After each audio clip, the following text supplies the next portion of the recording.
Good afternoon to everyone. You can see the slide on your screens, and in a second you will probably be able to see me and Renate Schroeder, who is our guest. Take a second to settle down. Here we are, and yeah, so. Renate is our guest today.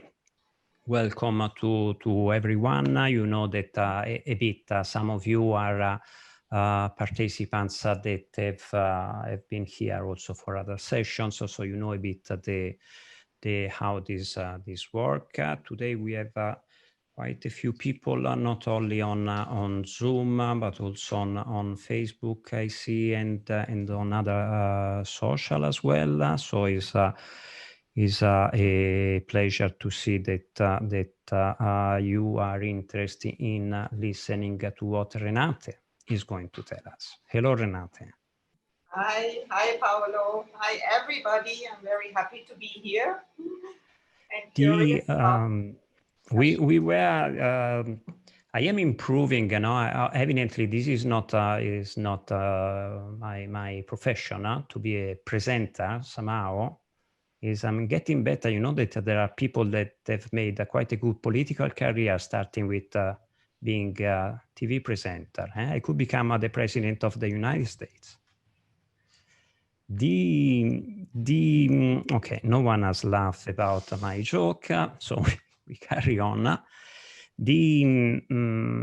So let's introduce Renate. Renate is the director of the European Federation of Journalists, correct? And the European Federation of Journalists, you are representing, Renate, tell me if I'm wrong, a huge number of journalists all over Europe. Something I've read, 320,000 journalists. Well, yeah, we are national journalist unions and associations. And actually we are in 72, I think, countries in Europe. And the criteria are the Council of Europe membership. We also have Belarus as a member, very important, though they are not a member of the Council. Yeah, Belarus is an important country for what now you are doing these days. Maybe that we'll mention about it a bit later on. So you work in Berlin. You are German. You speak a number of languages, including Italian, which is a virtue that I appreciate. Obviously, and English and French. We are going to talk in English, I'm afraid. And I will start. Let me first say that people can, the people that are on Zoom can ask questions, but also the ones that are on Facebook, they can ask questions in Zoom through the question and answer section. And we will try to deal with them a bit later on in this conversation. As we have mentioned, you know, Renate, that this is a free sort of brainstorming, open mind conversation. So it is not too structured. So feel free to see which approach is you find more useful for the participants. From my perspective, I will start is not with USA, which obviously elections, which is obviously a huge event in which every journalist is talking about, but with something that is more local. You are very much active at regional level on certain countries. You mentioned Belarus, for instance, and so why is journalism so important over there? Is a bit of a rhetorical question, but from you and that have worked now how many years on these issues? Obviously, the weight of your opinion is so important. Okay, many questions, Paolo. Belarus, local journalism, and how many years? I'll try to give it a little bit structure. First of all, our offices are in Brussels. I think you said Berlin before. Indeed, I lived in Berlin. I did my political science studies there, and I lived there in very interesting times before and during the fall of the wall. So I learned a lot about divisions and about unifications. In terms of Belarus, maybe 2 seconds, I think it's at the same time fascinating and very worrying what is happening there. I have been a few times in Minsk, and I've always been extremely impressed by the courage of our members there. We have the Belarus Association of Journalists with whom we work closely and who are very key at the moment also, not only in monitoring all the attacks, over 150 journalists in prison in Minsk and throughout the region, and trying to find lawyers to help them and to support them locally, regionally, internationally. They are very desperate. I think what we see is hope. We see women on the street every Sunday again and again, but they are so worried because journalists are also being tortured, not only journalists, many, many other people. But we are only talking about journalism. And at the moment, they don't see any way out. They are desperate. We help them in terms of solidarity, but of course, it's limited what we can do. Though the neighboring countries in Lithuania and in Poland and in the Ukraine, they help journalists with anti-traumatic trauma sessions and what have you. So this is a whole section, but just on that, I think somebody was saying that is lucky the country that doesn't need the heroes, and those journalists and that you are describing, they are doing something that is, is what one should expect, no? Out of passion and love for democracy. Yes, of course, and they have. We said the last dictatorship left. I mean, some Turkish people may say, but we are that as well, but not the same level. And they felt also forgotten, as I said before. They are not even a member of the Council of Europe. So it's very, very difficult for them. And that's why they need any support we can give them to continue this fight. When it comes to local journalism, Paolo, I think you mentioned it at the very beginning. And indeed, all journalism is important, but I think at the moment, what we see, maybe also because of the pandemic and the crisis and the lack of income from advertisement, we see news deserts, specifically at local level, all over Europe. We have seen that in the United States, and you mentioned it before, and everybody looks at the United States, and we have also seen that in the middle of the United States, in the local rural areas, where indeed you hardly have any local journalism anymore, people are forgotten. People vote for Trump. And the local media would have the role to get communities together to talk about the problems, but maybe also to help the national media to set the agenda, to give information, because that's something that the Americans, also American journalism scholars, have realized. They neglected the local rural areas too much, and we know what has happened. And now we see similar situations in Europe. I participated in a Zoom organized by the Reuters Institute on the local media in the UK, and I was really shocked. They are disappearing. There is no money anymore. There are some new startups, but it's ideal people working for hardly anything, and that, of course, is not sustainable. So here we are indeed ringing the alarm bells, because it starts with the local level. You have to get your people together. You have to be diverse, and you have to do your local reporting, be it at local community level, on courthouses, on the police, on how the pandemic has an impact on your local citizens. Who does protect those journalists? What your organization is exactly doing? What can be done? obviously the issue is very complex, and it's nice to see that you seem to do it with there is an aspect of activism, and so you do care about the work that you are doing, that is must be extremely important for those that are in those conditions, is to have some sort of solidarity from such organization. But other than organization like yours, who should protect those journalists? Well, of course, we have many challenges, and we have on many levels needs to protection of journalists as we deal with this issue at the moment.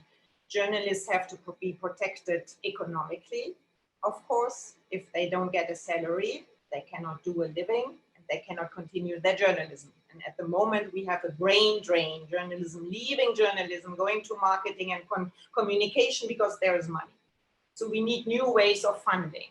We need, of course, media employers willing to pay journalists decently. That's part of the union work we are doing.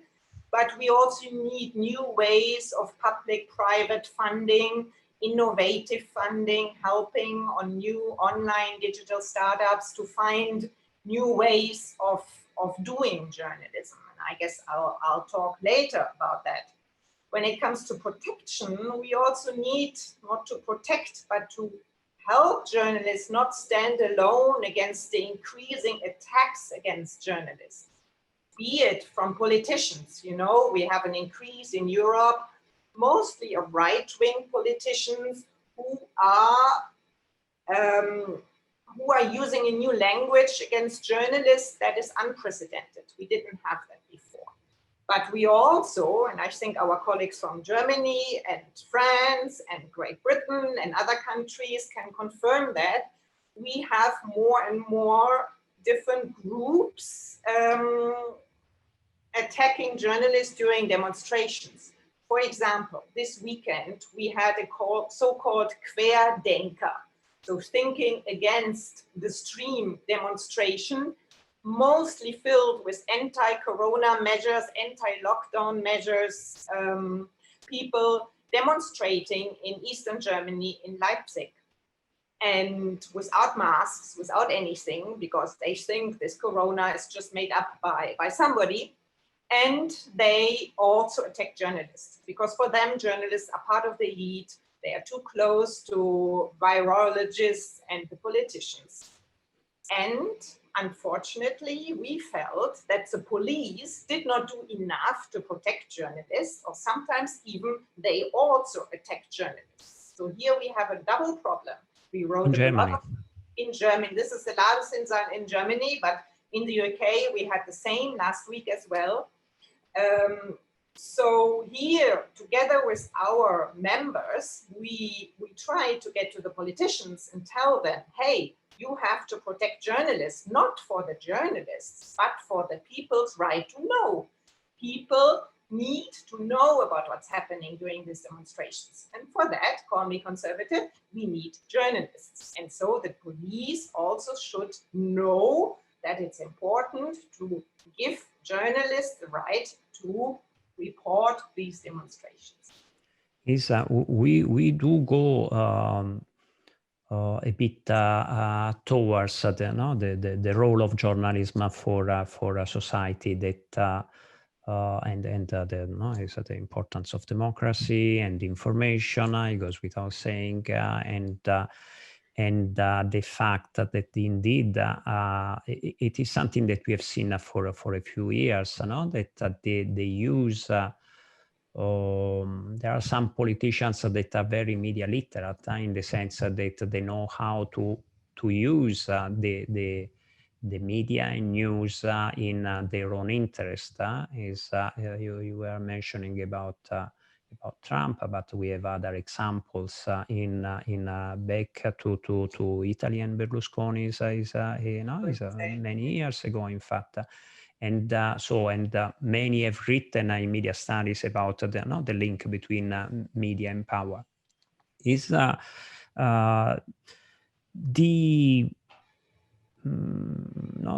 real issues about conflicts of interest, media pluralism, media concentration, and so far. Is from your perspective, has the situation improved or worsened in the last 10 years? Because those issues we were debating already more than 10 years ago.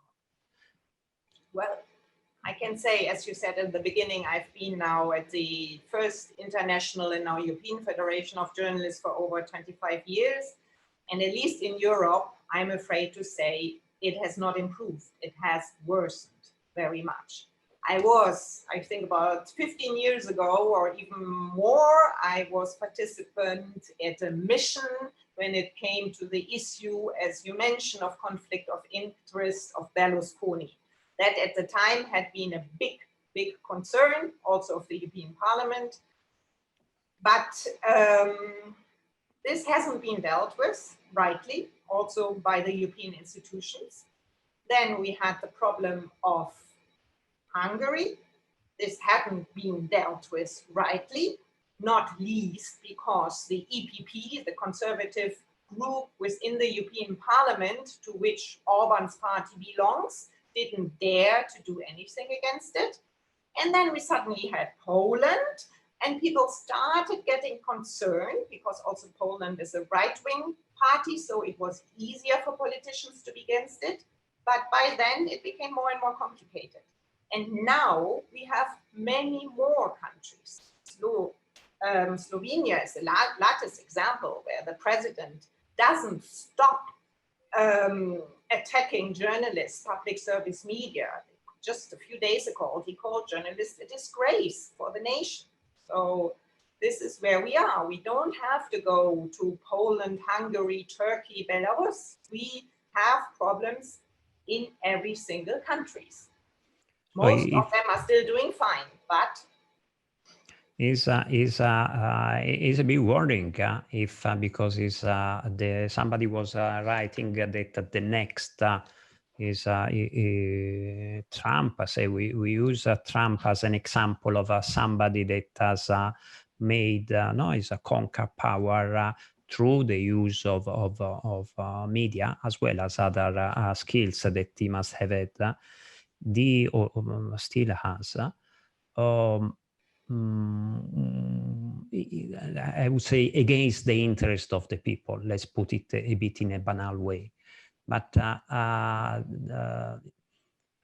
is somebody saying that is the next Trump would be even more skillful, and so it would be even more difficult to fight for democracy. And indeed, people like those that you have mentioned, Orban or Berlusconi, they seem to have to be less naive in a way. Is that they have been able to get re-elected a number of times, and to use other tools of persuasion and of propaganda and others. Not necessarily that this is always against the democratic system, but once they get elected, it seems that, as we have mentioned, they fight against democracy or freedom of expression, is to put it in that way.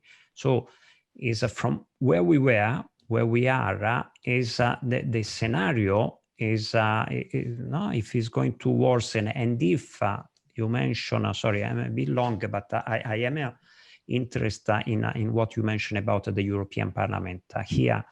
Indeed, we are in Brussels, the European institutions, and the Parliament by definition is made by different political forces, and within EPP is that those people, they are sitting there, they are elected there. So is the Orban, the Berlusconi are part of that system, and therefore they lobby from within, and you cannot expect that they would rule against their interest.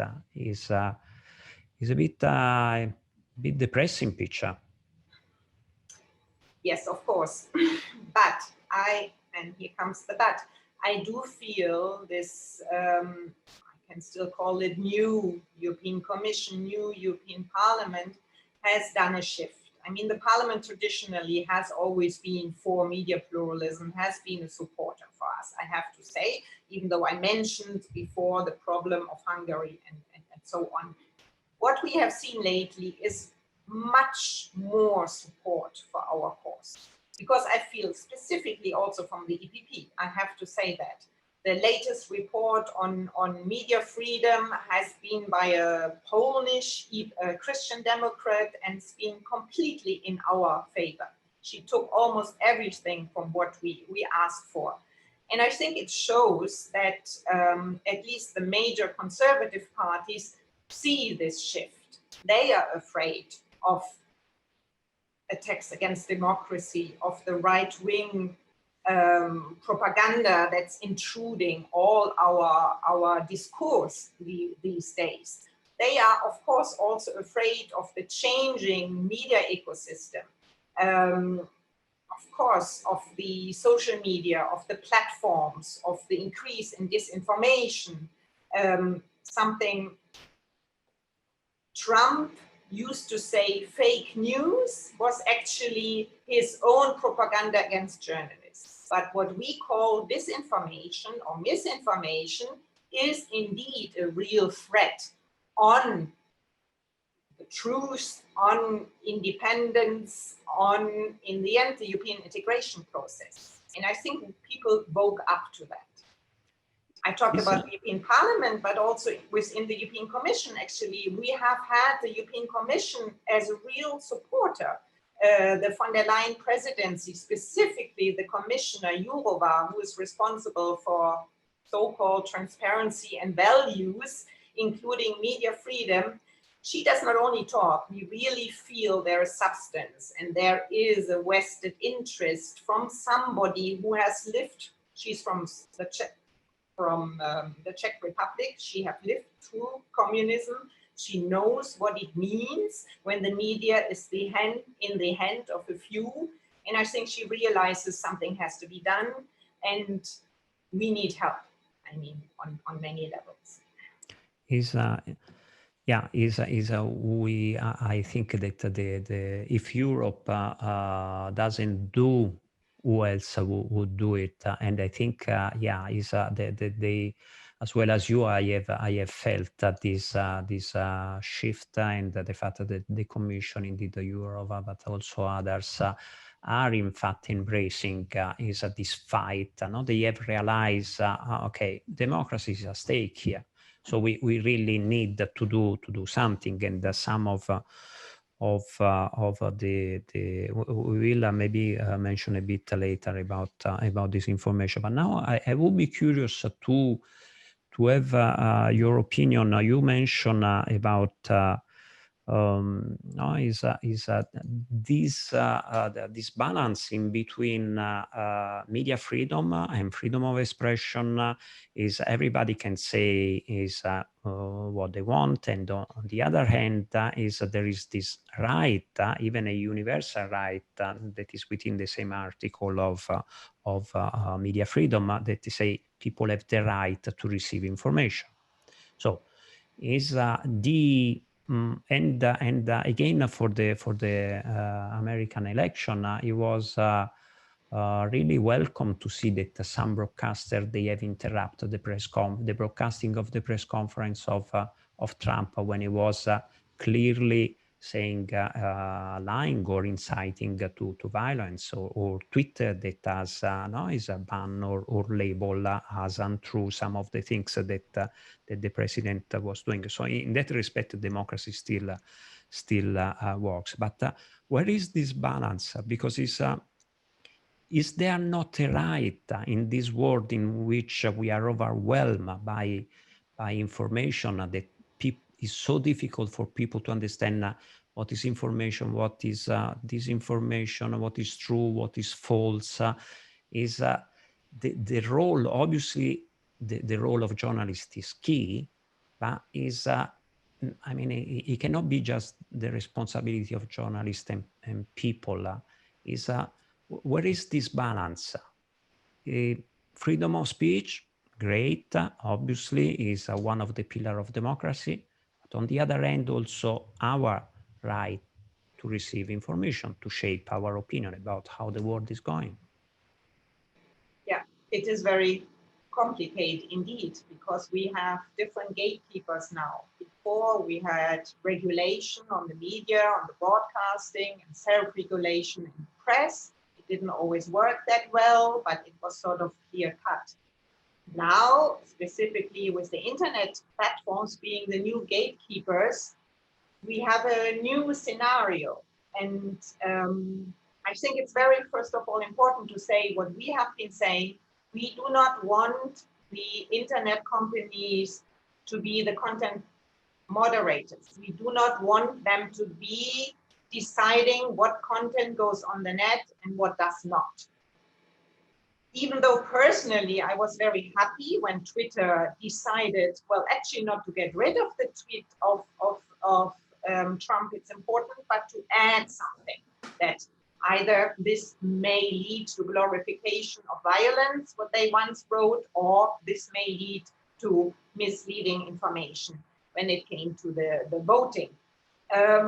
I like that personally, but I think what all these internet platforms need to do, and we have been asking, is to be first coherent, because they cannot do it when they suddenly find, well, we should do it with Trump, they should do it with anybody. And for that, we need to have criteria which are transparent and accessible to anybody. We don't know who did it. Was it any fact checkers? Do they have a list of criteria? All that is very, very important for us to know. Having said that, I mean, we have always had this important balance between freedom of expression, the right to know, and ethical rules, privacy rules. That's nothing new. We have a lot of international and national standards for that, and we have to follow them, I think. But what's really new is the social media, and it's how dealing with that, and their accountability and transparency for us. Is an important topic these days, the role and responsibility, in fact, of social media, no? Because it's they do play an important part indeed. No, is for democracy. More and more people that get their information primarily from social media, and who's responsible for the content. Is indeed, again, the Commission seems to wish to tackle those issues, which is very welcome. And the debate, there is quite a general consensus that we do need rules for social media, even from social media themselves.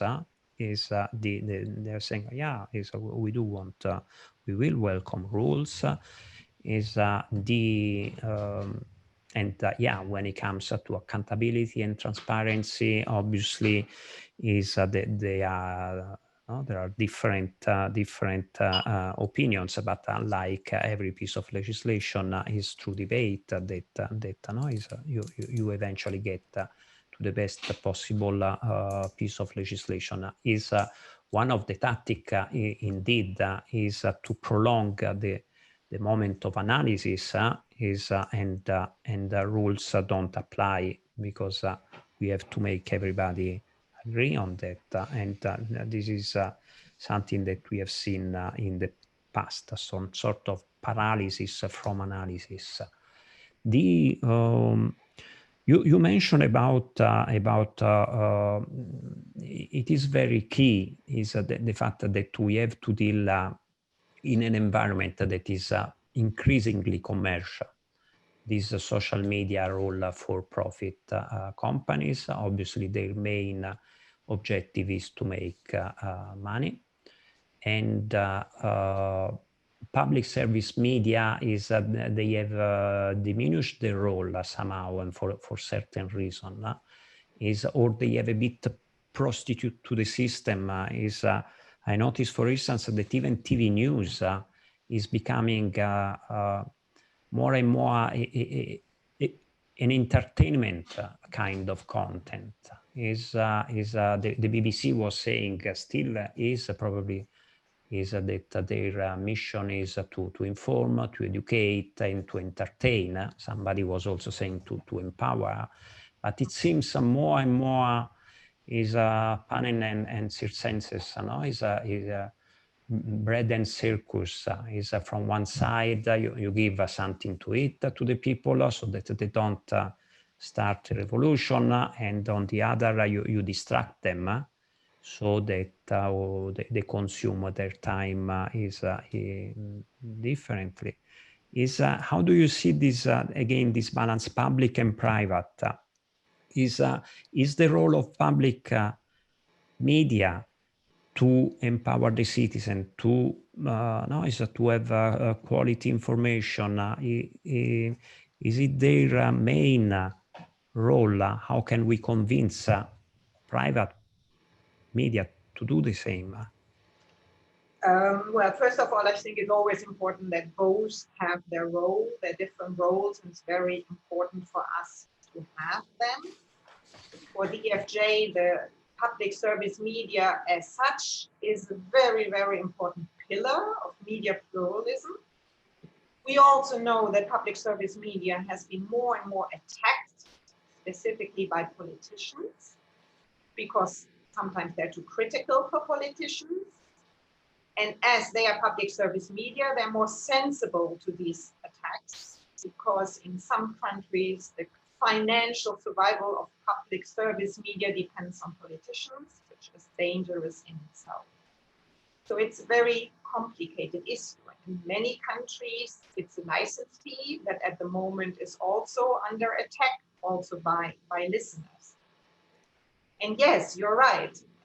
This has been a trend for the last years that we felt also public service media is more getting to the level of quality to commercial media than the other way around, which this has also been played a little bit. We have seen RTL news program improved a lot, sort of getting to a level of public service media. While I don't believe that public service media should be only quality journalism, news, and sort of outer style of high culture, no, it's true. It must be entertainment for everybody. This is the public service remit, and it should remain. And we are living in an aging society, and maybe they have different interests than the young. But I also firmly believe there is a need for reform in public service media. I think they are the ones who have the potential. They are still the ones who have the most funds, and they need to do much more when it comes to audience engagement, when it comes to media literacy within their programs, when it comes to youth programs. Some of youth programs are excellent, by the way. So there is the best probably already there, but there is a need to do much more. And in some countries, it's going downhill, and unfortunately, very much under political influence. Is when we come to, I mean, I could say more to commercial media. You asked that as well, but maybe you want to pose your question. No. I mean, the common denominator in the end is people. People or citizen in the end are the final consumer of the news.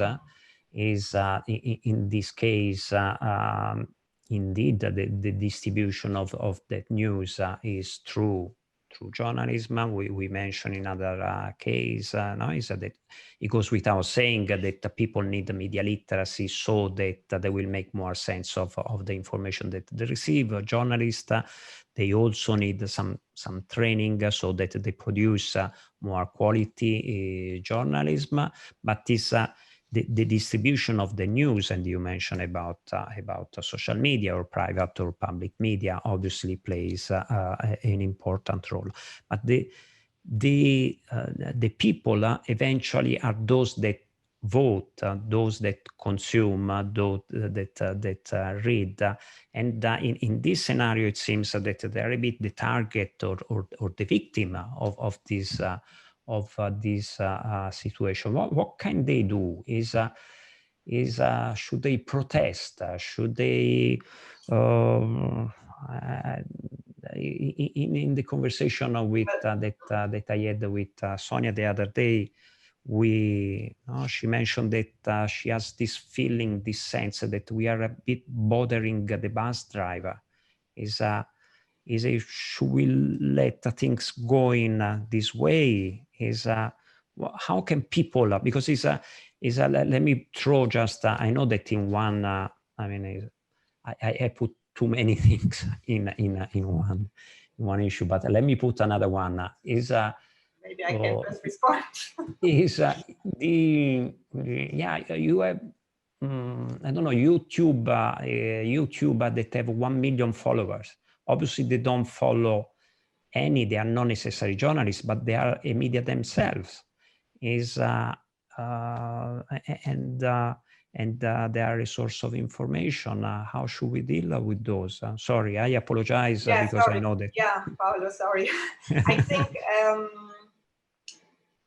I don't want to talk about YouTube now. What I would like to go back to is the news industry, because I think it's easy to say we need media literacy. This is true.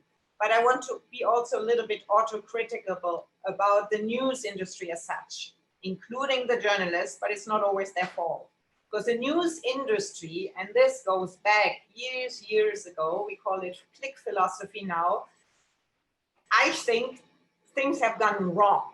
I mean, pretty much wrong in recent years. It's been headline after headline, negative news reporting, also foreign affairs reporting. When you look at all these different reporting measures, people get pessimistic, they feel, well, who am I? What can I do here? How can I change it? I cannot change it anywhere. There's one natural disaster after the other, one war after the other. Now we have COVID, everyday figures of higher increases and all that. So I understand some sort of news fatigue, even though I myself don't have it, because I have the privilege to choose my media, which I still find is good enough to give me more than just this consumption of bad news. I think news has to change, and now today, and that's maybe the beauty of the technological changes, they have the means. I said audience engagement before, but I think it's also new ways of storytelling. It's maybe a modesty of journalists going down on the streets again to show we care, to show we are here to explain, to digest what's difficult for you, all this complicated information on the dynamic, to nurture, to care, to connect the different communities, and to get rid of, not to get rid, but to tighten the prejudices we all have. For that, we need more diversity in the newsrooms, but we also need, and that starts in journalism schools, we need a different way to engage, that people want to read the news again, that they feel they are part of it. That's why I mentioned before the importance of local news, because sometimes it's already important when you see in the news that your son has won a football game and look, he is there. And then, from there, yes, something positive out of it. Last week, RTBF, the Belgian public service media, had a week of constructive journalism.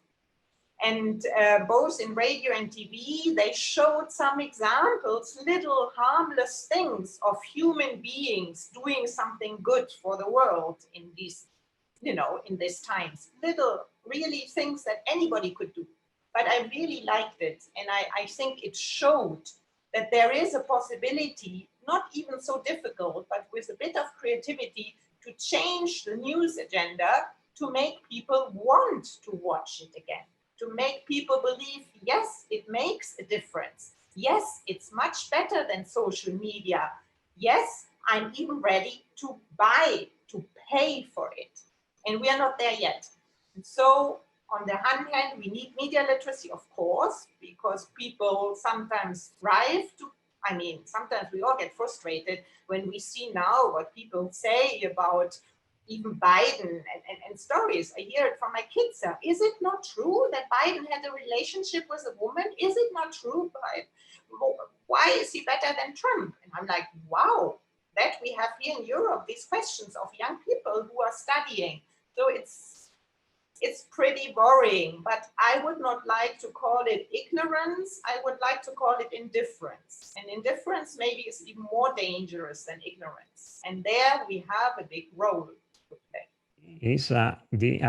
I think I contagiated you because you are also mentioning many interesting points in one sentence, and I had to take the yeah, floor.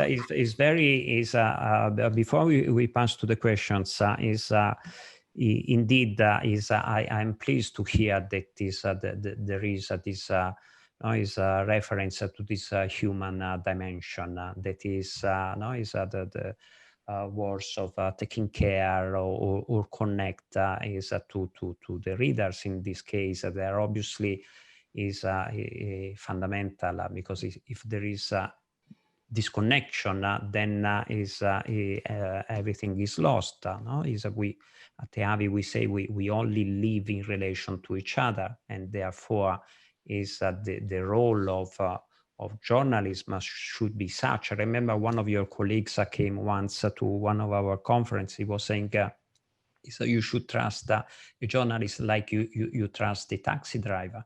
Is when you use a taxi, obviously, if you ask to go to the airport, he will take you to the airport. Sometimes he takes the longer road. More often than not, the same thing should be with journalists. If you write something by default, I should assume that is right.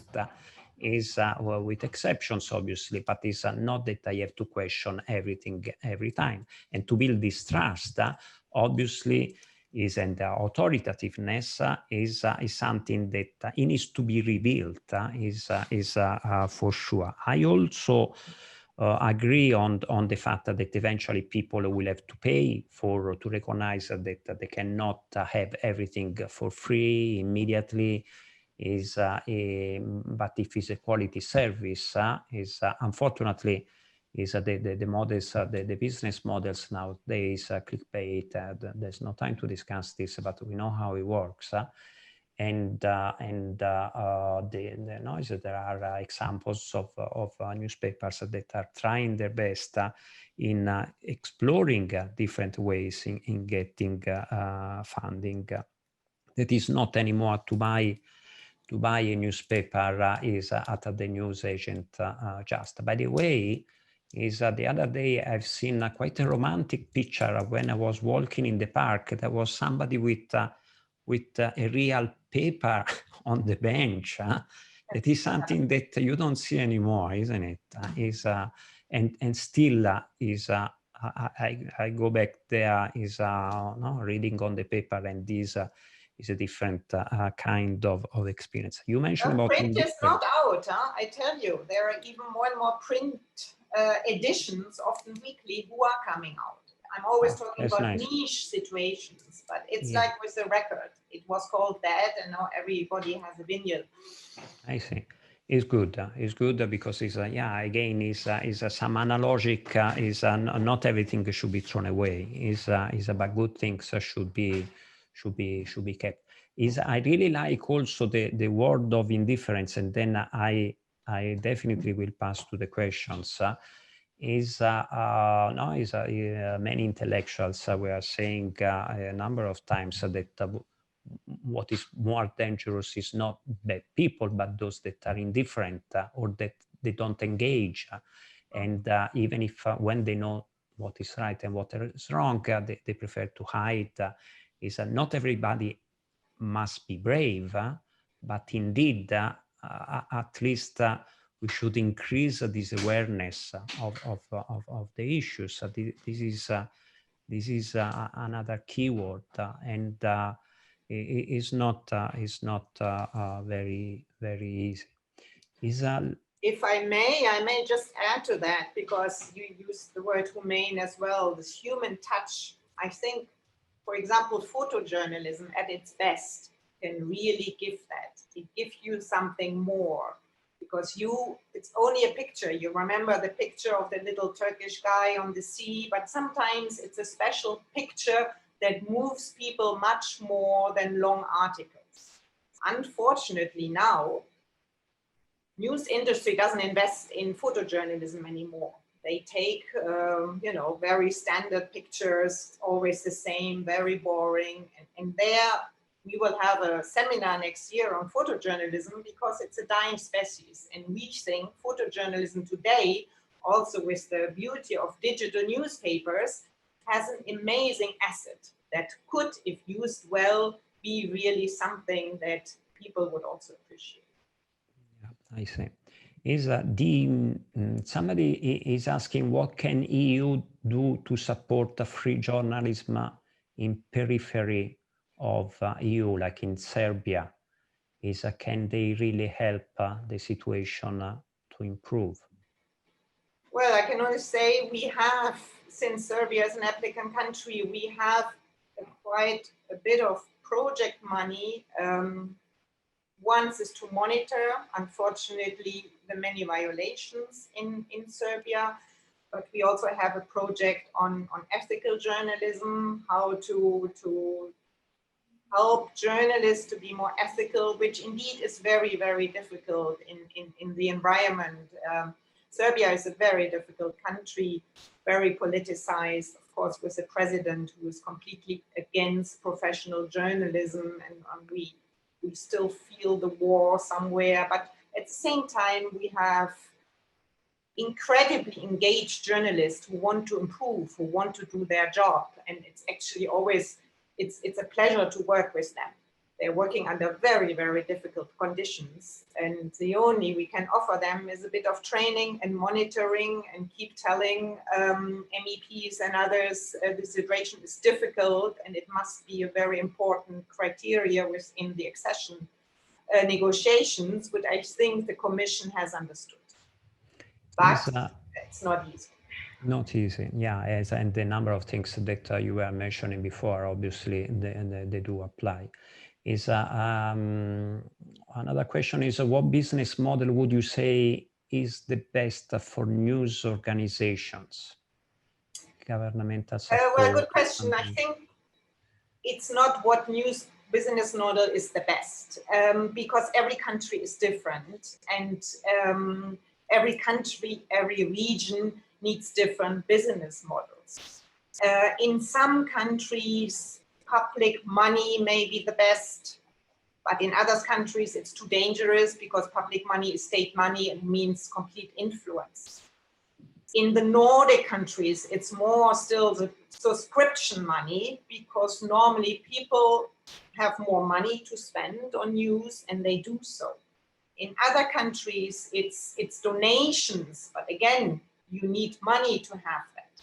In other countries, it may be a combination of foundations and public spending. I mean, there is a plethora of different possibilities. Actually, we did a study last year on funding models in digital media. We started it.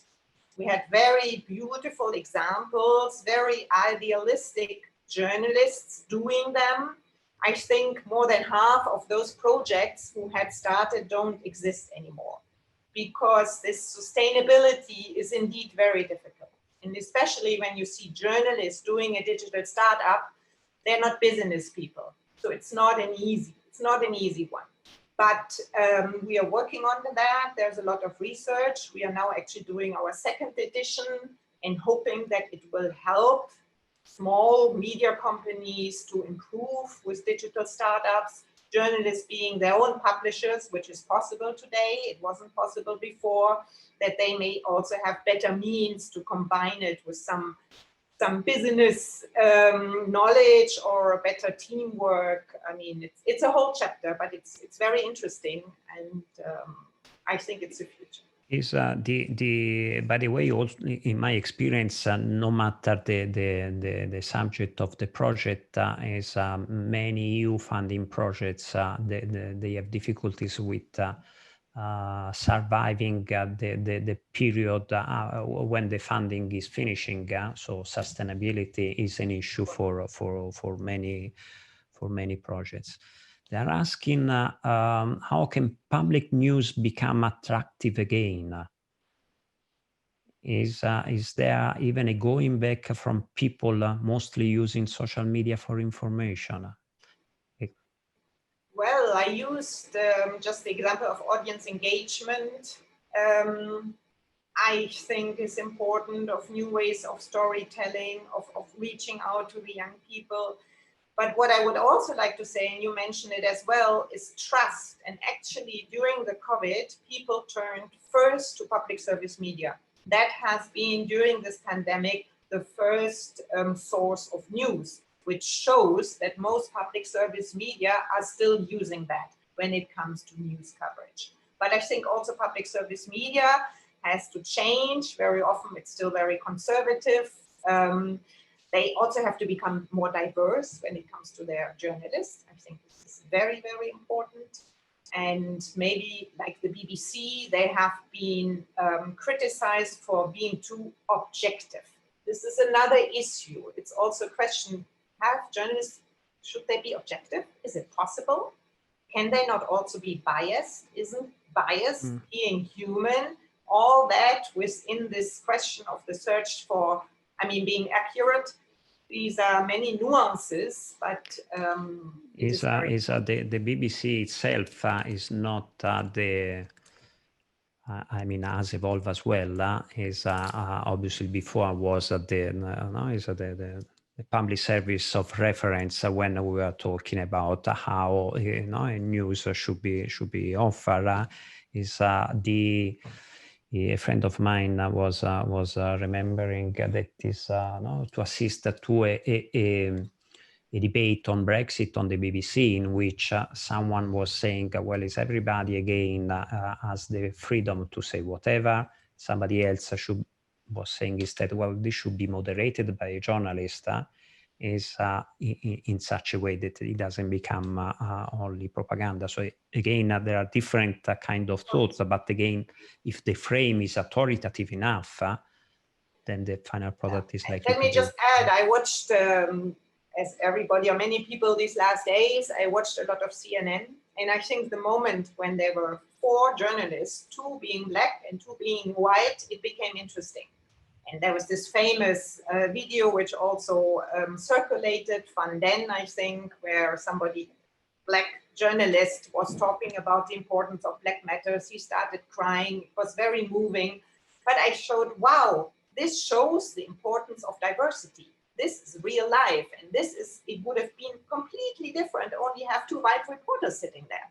It just shows how much more enriching it is. And all our societies are becoming more plural and more diverse, and we need to reflect that in the newsroom.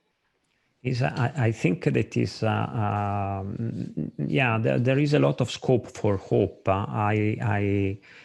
Because there are experiments and tentatives, and things go right or wrong, but this capital of human beings and journalists in this case is still very, very valuable. So I wouldn't be surprised if certain things would improve considerably, hopefully. It's already an hour, Renate, that we are talking each other. Before we close, I have other questions, but we don't have. We maybe will answer to them when offline. Do you have a message or something to tell us? What's your wish, or what's your dream, or what? How would you conclude this conversation?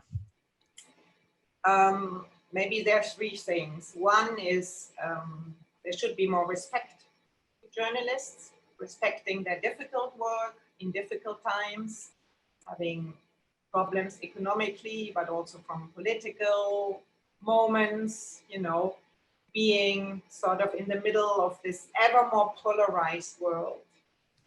But there is also, as I said before, I wanted to be a bit self-critical, that there's also need for journalists and the news industry, because I think a journalist alone without his media employer cannot change that much.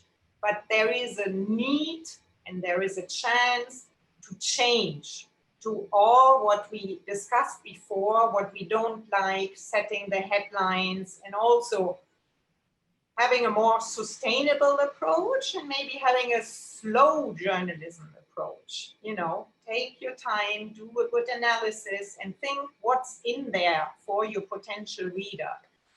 This engagement with little stories, human stories. It doesn't always have to be the top people and who is dating whom and you're a minister. That's maybe not the thing. But also third, since we are here in Brussels, I think as I'm very much for the European integration, at the very moment I see with the China on the move and the United States hopefully back to the move, but we don't know yet what's happened, that Europe is taking their own path. In here, as you said before, this Digital Service Act, that means the regulation of the platforms is very important, because at the moment, our digital ecosystem is dominated by American platforms with very, very aggressive ways of making money and no European values, if we can still talk of them. There is a hope to make a shift and to get something we can all stand behind. Yeah, I join the auspice because yeah, obviously certain things are systemic. So we do live in this commercial media society. Indeed, is a system that has degenerated a bit, yeah, especially there are some that they don't play by the rules, or they wish to have as little rules as possible. So it is very nice to see that the European institution and certain governments actually are willing to tackle the things. And when it comes to Europe, and China or Russia, indeed, the first European internet companies is number 24. They are all Chinese and American. And obviously, this must pose is an issue to be discussed. I really appreciate the word respect. I think is one of the things that has emerged through our other conversations. Respect is in this case for journalists, for each other, we need respect and funding allies. There will be time to find enemies later on, but there are a lot of people that are indeed on our same position. Yeah, everybody needs to improve, including the news industry. But you have described a situation in which it is pretty clear where we are coming from, and the different scenarios ahead of us. So I hope that our participants they have enjoyed the conversation. I did. Thank you, Renate. It was really pleasant. We'll have opportunity hopefully to discuss more in depth. One of the issue of this conversation is that we touch upon many things and we don't have the time to go in depth on any of them. But maybe it will be for another series of conversation. Thank you again. We will see here, your handles and contacts. You only have the Twitter. You are not on Facebook. You are. I am, but you prefer not to obviously it's for personal reasons. Yeah. There. But I notice you are quite active on Twitter, so yes. We will follow you on there. Thank you again. Well, thank you, Paolo. Thank you very much. And thanks to everybody. And let's hope that in the future I can tell young people, yes, become a journalist, it's worth it. Because I'm training. Sure. I'm young and I'm training. Bye-bye. Ciao.